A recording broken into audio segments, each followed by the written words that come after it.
Radikalisme merupakan gejala umum yang bisa terjadi dalam suatu masyarakat dengan motif beragam, baik sosial, politik, budaya, maupun agama, yang ditandai oleh tindakan-tindakan keras, ekstrim, dan anarkis sebagai wujud penolakan terhadap gejala yang dihadapi. Radikalisme juga diartikan suatu paham yang dibuat-buat oleh sekelompok orang yang menginginkan perubahan atau pembaruan sosial dan politik secara drastis dengan menggunakan cara-cara penekanan dan ketegangan yang pada akhirnya mengakibatkan kekerasan.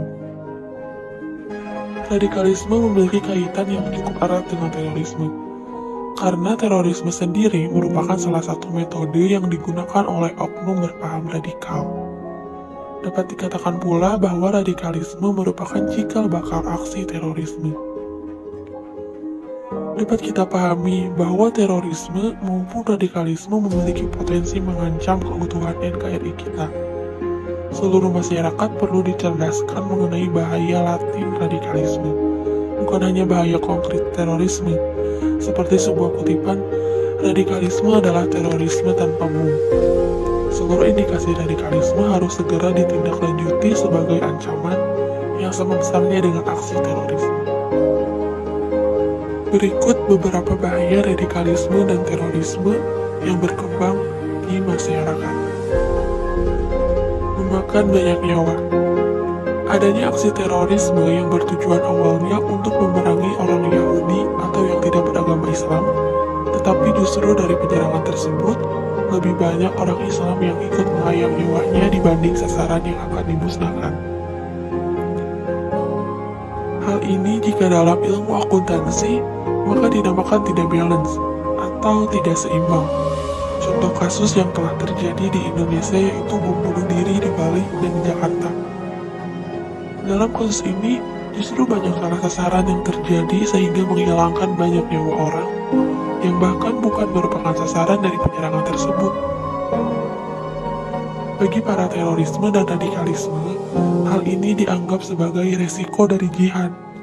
Tetapi harusnya mereka berpikir, berapa banyak nyawa yang tidak bersalah melayang. Meresahkan banyak umat. Adanya gerakan terorisme dan radikalisme ini meresahkan banyak orang karena mereka melakukan penyerangan dengan tiba-tiba tanpa adanya pemberitahuan. Masyarakat yang tidak tahu menahu tentang hal ini akan semakin resah dan merasa tidak tenang karena keamanan mereka akan terancam, menimbulkan banyak kerusakan. Saat terjadi penyerangan para kaum terorisme dan radikalisme kepada sasaran yang mereka anggap sebagai musuh, maka akan menimbulkan banyak kerusakan di bumi. Kerusakan tidak hanya terjadi pada hal fisik seperti gedung atau bangunan, tetapi juga kerusakan moral para pemuda.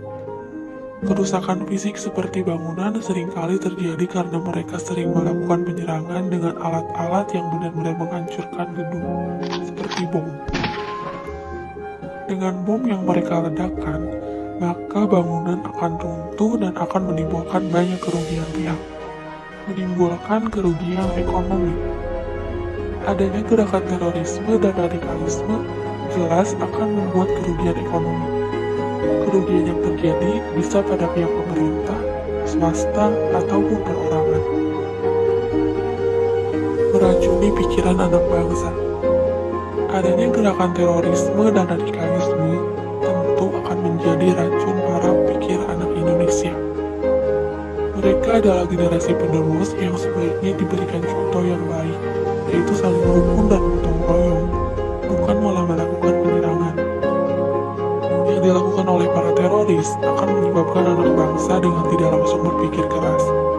Anak muda pemikirannya masih susah terkendali, sehingga jika ada orang yang melakukan penyerangan, seringkali mereka terpancing emosi untuk melakukan penyerangan balik. Hal inilah yang menjadi kekhawatiran terhadap para generasi penerus selanjutnya.